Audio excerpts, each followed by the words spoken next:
Hey, this is a live video. Good evening, every breathing one. Bien le bonsoir à tous. C'est Improve Your English Daily, ta capsule quotidienne pour les francophones qui sont déjà anglophones sans le savoir.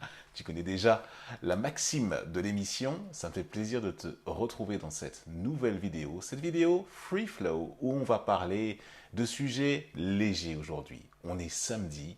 Et comme tous les samedis, je sors des thématiques un petit peu techniques, de la grammaire, de la conjugaison dans la pratique de la langue anglaise.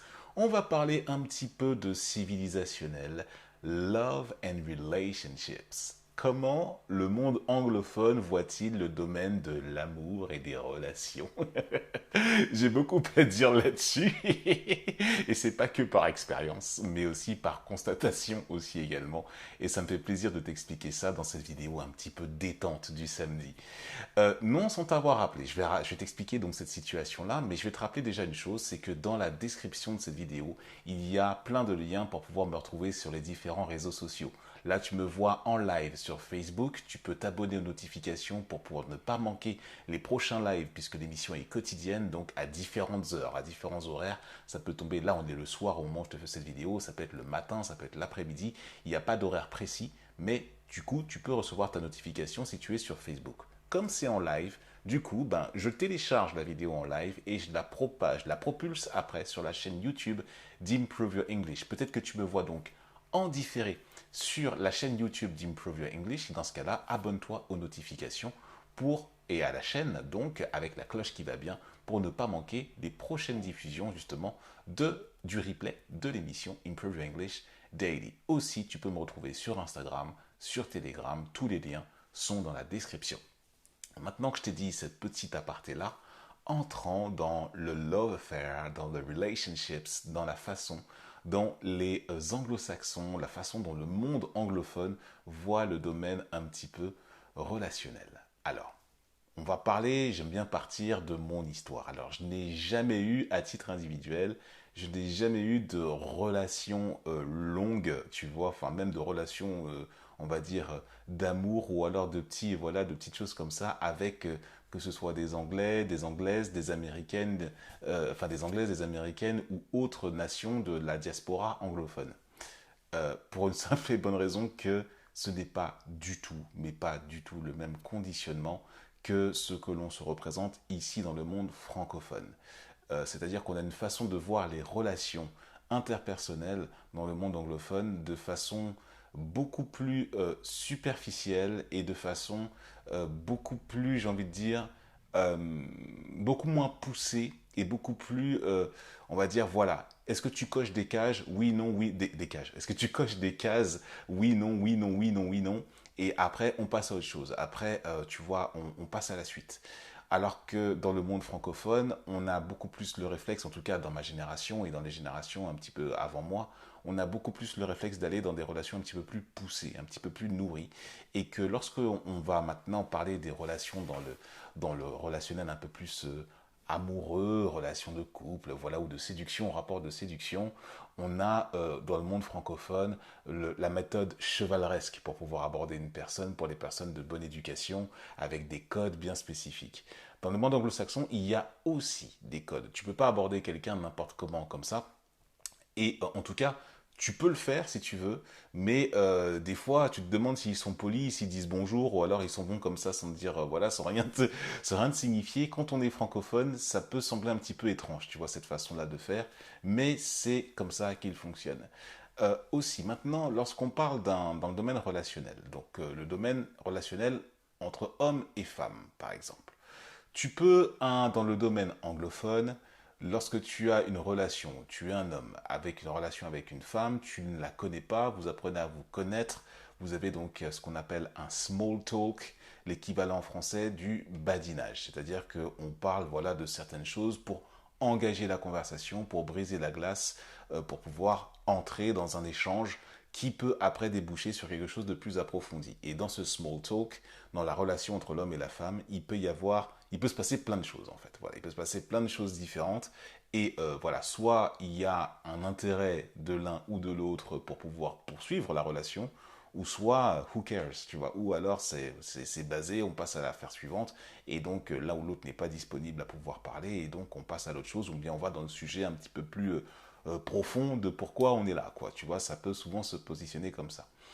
Euh, une fois le small talk abordé, eh ben, tu peux être amené après à avoir ce qu'on appelle en français un rendez-vous galant, ce qu'on appelle en anglais a date. Tu vois l'équivalent de la date, mais a date, quand tu dis ouais j'ai un date, souvent tu l'entends comme ça, c'est-à-dire que tu as un rendez-vous galant avec une personne pour approfondir une relation.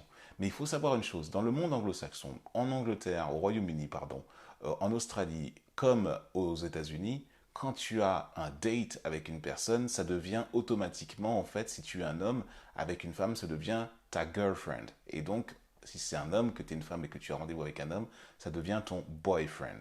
Et donc, ton ami garçon, ton ami fille, mais il y a une certaine forme déjà d'exclusivité parce que vous vous voyez pour pouvoir approfondir la relation. Girlfriend, boyfriend. Et donc, l'équivalent en français du petit ami. Et lorsque cette notion du petit ami, une fois que voilà, vous avez commencé, comme on dit en français, à cranter, c'est-à-dire vous avez commencé à consommer un peu vos histoires, quoi, tu vois ce que je veux dire. Et ben, pourquoi je prends cet accent entier quand je fais ça? Et ben, quand tu as commencé d'une certaine façon à aller davantage dans une relation un petit peu plus poussée, voilà, là tu as un girlfriend ou un boyfriend plus, quoi, tu vois, d'une certaine façon. Et là, on peut, et que tu es, on va dire, dans une sorte de, comme on dit, in a love affair. Tu vois, ça peut être, alors, après, tout dépend de comment vous avez décidé de placer votre relation. Soit vous décidez que vous entrez dans une relation exclusive, tu vois, monogame, l'un, fidélité l'un envers l'autre. Là, c'est plus que a love affair. Là, vous êtes in a relationship. Vous êtes en relation. Et donc, Love Affair, c'est un plan d'un soir, tu vois. Ce jeu, typiquement, c'est un plan un petit peu plus ou moins... ouais, voilà, quoi, tu vois, on se voit, on se fait du bien, mais après, voilà, il n'y a pas de... Voilà, vous êtes dans une Love Affair, ou ou alors in an affair, l'équivalent de affaire en français sans le E, mais ça sous-entend qu'il y a une relation, voilà, un petit peu, voilà, sex friend, ou alors un peu, voilà, on se détend, voilà, et tout, mais sans engagement particulier.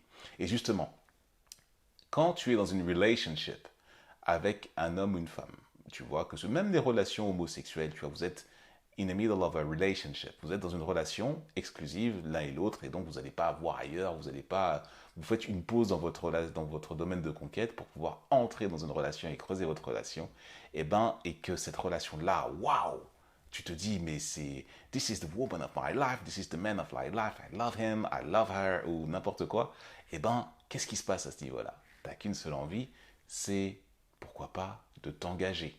Et je parlais d'engagement en français. Attention, l'engagement en français, quand tu dis engaged dans le monde anglophone, là, c'est qu'il y a déjà une démarche de fiançailles. I'm engaged, je suis fiancé. Tu vois, tu es engagé à te marier, si tu veux. Et donc, forcément, on pousse encore la relation d'exclusivité encore plus loin. To be engaged, c'est s'engager à son promis ou à sa promise dans le but d'un mariage, d'une certaine façon. Et en français, quand on dit, voilà, s'engager dans une relation, ça ne veut pas dire nécessairement qu'on va se marier, ça veut juste dire qu'on est dans une relation exclusive. Et donc, forcément, les fiançailles, my fiancé, your fiancé, comme en français, comme l'équivalent en français, et le mariage à proprement dit, donc my marriage, c'est-à-dire qu'en gros, husband, wife, le mari, la femme, et là, on est dans, voilà, vous faites un chemin de vie ensemble et vous développez votre relation jusqu'à peut-être avoir des enfants, tu vois, et après, voilà, fonder une famille. Voilà, donc c'est une façon de voir les relations de façon, on va dire, dans le modèle hétérosexuel tel qu'on se le reconnaît, classique tel qu'on se le représente. Hein. Je ne vais pas rentrer dans le domaine homosexuel ou alors dans les nouvelles tendances un petit peu progressistes où on a tendance à te dire, voilà, qu'on est en trouble, voilà, les relations à trois ou le polyamour, des choses comme ça. Personnellement, je ne connais pas, je t'avoue, j'ai pas creusé le sujet. Je me base uniquement sur des choses un petit peu classiques sur lesquelles je souhaite te proposer pour que tu comprennes. Ça se trouve dans des séries que tu as vues ou bien alors dans tes relations avec, avec le monde anglo-saxon, qu'ils ont une façon de parler justement de ces relations-là, de ces relationships. Et surtout que voilà, nous on dit les relations, Et relation en anglais, ça dit relationships. Rajoute le ship et le S à la fin parce que c'est au pluriel. Les relations, relationships. Et donc, quand tu sais tout ça, tu comprends déjà un petit peu plus les choses, comment justement les relations se font. Maintenant, si je te parle de relations un petit peu plus d'amitié, c'est-à-dire relations, que ce soit entre hommes ou entre femmes, des relations d'amitié, là c'est un peu plus sociologique, c'est un peu plus les codes. Dans le monde francophone, des relations d'amitié entre hommes, ben voilà, ce sont des personnes qui vont, voilà, il va y avoir une connexion entre, voilà, assez fraternelle entre ces hommes-là, entre les femmes aussi, mais là, il y a le langage féminin, il y a des choses aussi qui font que des fois, il y a des relations entre les femmes qui se passent d'une certaine façon. Là, c'est plus dans l'étude sociologique. Après, dans le domaine anglo-saxon, il est évident que tout ce qui touche du domaine de la femme, des relations entre les femmes vont trouver énormément d'intensité. Ça va se trouver exactement de la même façon. My friend, my best friend, tu vois, mon meilleur ami, tu vois, mon pote, que ce soit homme ou femme, là, c'est un petit peu similaire. Là, il n'y a pas de... Le conditionnement est un petit peu le même. Après, derrière, c'est en fonction de la psychologie de la personne et de comment ça évolue. Donc voilà, c'est ce que je voulais te dire. Alors, cette capsule est complètement, voilà, je n'ai pas préparé outre mesure. Je te fais part de ce que j'ai constaté dans les relations que j'ai entretenues avec d'autres personnes dans le monde anglo-saxon, mais aussi globalement dans le monde anglophone. Voilà, ce sont des relations qui sont assez, surtout quand tu es d'un autre conditionnement, donc d'une autre culture, c'est assez difficile d'entrer dans une relation profonde avec les gens, à moins qu'il y ait quelque chose de particulier que tu aies vécu, ou alors un lien familial, ou alors parce que vous êtes rencontrés dans des circonstances très particulières. Et donc là, bien sûr, il y a toujours des exceptions, mais quand tu arrives aux États-Unis, en Angleterre, c'est compliqué de faire ami-ami vraiment au sens où nous, les francophones, on l'entend, quoi. C'est pas forcément évident, mais c'est important que tu partes de ça. Qu'est-ce que tu penses de cette vidéo? Est-ce que tu as appris quelque chose sur le plan civilisationnel? Est-ce que toi-même tu as un retour d'expérience par rapport au domaine des relations dans le monde anglo-saxon, dans le monde anglophone? Je serais très curieux de pouvoir te lire et qu'on puisse échanger ensemble. Et là encore, je te dis, je te fais part de cette vidéo, je ne prétends absolument pas détenir la vérité. C'est un constat que moi j'ai fait dans mon parcours en tant que notamment passionné de la langue anglaise et passionné de la civilisation anglophone au sens large. Je t'invite à me faire part aussi de de ton propre vécu et qu'on puisse échanger ensemble. Si tu as appris quelque chose, rétribue la vidéo avec un pouce ou avec un cœur rouge si tu es sur Facebook.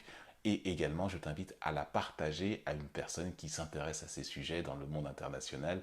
Et si tu souhaites pratiquer l'anglais avec moi, la méthode Improve Your English Daily est accessible pour commander ton cours, justement ton premier cours, que ce soit à distance si tu es loin de la région bordelaise ou en présence si tu es dans la région bordelaise, en Gironde. Et ben, je serai honoré de pouvoir commencer à appliquer la méthode Improve Your English, la méthode basée sur tes ressources, sur tes passions, et c'est toi donc qui fais le cours en fonction des objectifs que tu souhaites atteindre. Je souhaite une belle soirée. I wish you a pleasant evening. Have a wonderful weekend. Passe un merveilleux week-end. Et on se retrouve lundi pour une nouvelle vidéo de Improve Your English Daily. Cultive bien tes relations et on se reparle très bientôt. Cheers, bye bye.